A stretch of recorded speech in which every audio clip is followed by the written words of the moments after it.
Yo, yo, yo, c'est Balou. Et on va même pas faire d'intro, on va présenter personne, on va juste dire qu'il y a l'interview d'Offset qui est dispo sur la chaîne YouTube de French Plug. Rendez-vous là-bas, on a fait une après-midi entière avec lui. On vous met un petit extrait, rendez-vous là-bas. So, let's talk about music. When are you dropping the project, bro? I'm dropping. It's on the way, man. I mean, I can't wait. Time is ticking. Time is ticking. It's on the way.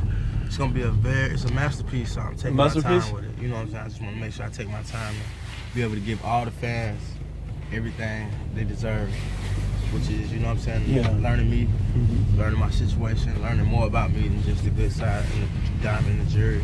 The struggles I have, the flaws I have, my kids. You know what I'm saying? Me being a father figure is a big thing on the album. Also, I have 4 kids, and you know, I'm there for all my kids, and that's a big thing to me because my father was a little absent, or he was absent. You know what I'm saying? Growing up with my mama, I always told myself I'd make sure my kids, I'd be there for my kids, just as a dad. Because a lot of things I couldn't get from my mama, I got from the streets.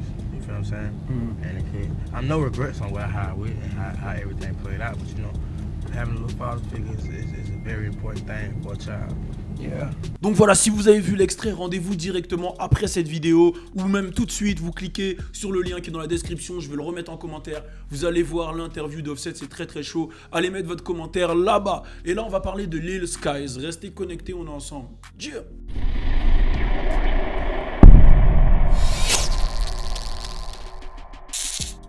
Bon, alors c'est une vidéo assez triste, parce que voilà, Lil Skies, c'est un mec qu'on a rencontré, avec qui on a échangé. D'ailleurs, il y a une interview qui est dispo sur la chaîne YouTube de Rapfire avec Lil Skies, qui est en ce moment au bord du suicide. Donc, je vais vous expliquer un peu ce qui se passe avec Lil Skies.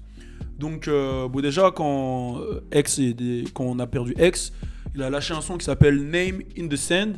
C'était juste après sa mort, qui est complètement opposé à ce que Lil Skies fait. Habituellement, tu vois, lui, c'est Dark Roses, c'est, tu vois, des sons un peu plus, tu vois, délire, ou qui ont des connotations joyeuses. Et là, c'était un son qui était complètement triste, tu vois. Et c'est là où il a commencé à dévoiler qu'il avait des problèmes de santé, que ça devenait de plus en plus grave.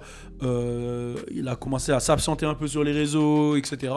Et dans un live, en fait, il a expliqué qu'il gardait ce morceau depuis un moment, et qu'il se sentait pas prêt de le sortir, mais que tout ce qui se passe, tous les événements qui se passent, il sentait qu'il avait besoin de s'exprimer, et c'est un morceau qui parle de sa dépression vraiment. Ensuite, il a fait un autre live, je vous souvenez, on en avait parlé, où justement il a expliqué comment il a failli mourir. Je me souviens, c'était quand Rich the Kid, des mecs l'ont braqué chez lui, ont tenté de le tuer. Et il a expliqué que lui, ça lui était arrivé aussi dans la rue, et que c'était un truc de ouf, etc. Parce que lui, c'est qu'un mec qui souhaite du positif aux gens, et qu'il a failli perdre sa vie. Il a ensuite annulé sa tournée à cause des problèmes de santé. Et là, il a lâché plein de tweets où justement, c'était vraiment des tweets dépressifs, au bord de la dépression. Et dernièrement, il a lâché un tweet où il dit « Death calling my name », genre la mort appelle mon nom. Et il y a Cole Bennett derrière qui est venu, qui l'a dit « Non, reste fort », etc. Et de ce que Cole Bennett répondait, on comprend que le mec est vraiment dans une situation vraiment critique. Alors, il y a 2 choses à prendre en compte. C'est que quand t'es une rosta, oui, il y a l'argent, il y a tous les trucs. Je me souviens, il avait annoncé qu'il était millionnaire. Bon, derrière, il y a... Bon, lui, il a les problèmes de santé. Mais derrière, il y a... On connaît les États-Unis, c'est un monde qui est un peu spécial. La dépression, elle peut vite venir parce que tu deviens parano, c'est-à-dire que t'es monté avec des gens, il y a grave des gens qui deviennent chelous autour de toi, ou qui essayent de, tu vois, qui essayent de te faire des tacles chelous, ceci, cela, des gens qui essayent de t'utiliser. Donc tu réduis ton cercle, tu deviens parano. Derrière, c'est les États-Unis, il y a des mecs qui essayent de te tester, qui essayent de te fumer. Donc tu vas plus partout tranquille. Quand tu vois ce qui arrive à X, quand tu vois ce qui arrive à Rich the Kid, tu deviens vite parano, et quand ça t'arrive, en plus de ça, les problèmes de santé. Donc au final, tu te dis que tout ça, t'as de l'argent, t'as tout, mais au final, t'es quand même à la limite, tu vois, de ceci, cela. Plus, en fait, ta popularité, elle t'apporte ceci, cela. Et derrière, on sait que lui, c'était le premier à dire « Ouais, je prends pas de drogue, ceci, cela ». Et nous, on l'a déjà croisé. Et justement, c'est ça qui est ouf, c'est que quand on l'a croisé, il était solo en vrai. Je sais pas si tu te souviens, il était solo, isolé dans un coin. limite, nous-mêmes, quand on l'a approché, on s'est dit, mais est-ce que c'est vraiment lui, tu vois? Genre solo dans un coin, dans un festival où il y a que des restas, où lui, c'était l'une des restas aussi. Il est solo dans un coin tout seul, comme ça, du père. On est venu, on l'a check. Bon, il était équipé, mais voilà, tu vois, on l'a check et tout. Et justement, cette vidéo, c'est plus pour en ce moment, il y a de plus en plus de rappeurs qui racontent la dépression, etc. Il y en a beaucoup, c'est fake. Mais je pense que justement, Lil Skies, lui, c'est pas fake, tu vois. Je pense le mec a vraiment charbonné pendant 10 ans, envoyé des mixtapes sur mixtapes, etc. Et je pense qu'il y en a plein qui se retrouvent dans cette situation-là. Et il y a plein de jeunes qui idolâtrent justement ces mecs-là, qui se disent oh, c'est la vie de rêve, oh, ceci, cela. Et on en parlait justement dans les trucs de Future, tu vois. Par exemple, quand Future, il veut pas dire aux jeunes qu'il a arrêté de prendre de la drogue parce qu'il a peur que son public le... Tu vois, en fait, c'est un monde limite où t'es obligé d'avoir une double personnalité, tu vois. Ce monde-là de musique et tout, tu vois. Et ma question, c'est vous déjà, qu'est-ce que vous pensez de ce phénomène-là? Quel message vous donnerez par exemple aux neugeux, tu vois? Ouais, j'avoue, Lil Sky c'est chaud, hein, parce qu'en plus quand X il est mort, je crois, en plus il y a sur les réseaux il y a une tendance qui a commencé à se faire là, où il disait ils auraient dû prendre 6ix9ine ou ils auraient dû prendre Lil Sky, et son nom il est grave ressorti. Il l'aurait dit plein de fois. Et il s'était énervé. Et il avait réagi par rapport à ça. Et peut-être que ça joue sur on te souhaite ta mort quand même. Tu vois, on te souhaite ta mort, t'es malade, il y a des mecs qui veulent te braquer, il y a les faux poteaux, tu vois. Toi-même à ton échelle, je pense, t'as dû le vivre quand même, des gens qui ont retourné leur veste, des gens qui essayent de te gratter, ceci, cela. Alors imagine-toi à l'échelle d'un multimillionnaire comme Lil Skies, tu vois. Ouais, c'est obligé, tu es obligé de devenir parano. Et après, c'est pour ça que il y a une distance qui se crée entre les riches et les moins riches. Donc c'est normal dans un sens. T'en penses quoi toi, Emma? Moi, je suis d'accord avec Fodjé. Je suis d'accord avec Fodjé, sachant qu'en plus, il y a... En fait, on a l'impression que l'argent, ça fait tout. Mais une fois que tu as l'argent, et si tu as l'argent et que tu n'as pas tout le reste, ça peut te rendre assez fou, tu vois. Et c'est pour ça, d'ailleurs, que je pense que dans le milieu des rappeurs, la drogue, elle est aussi présente.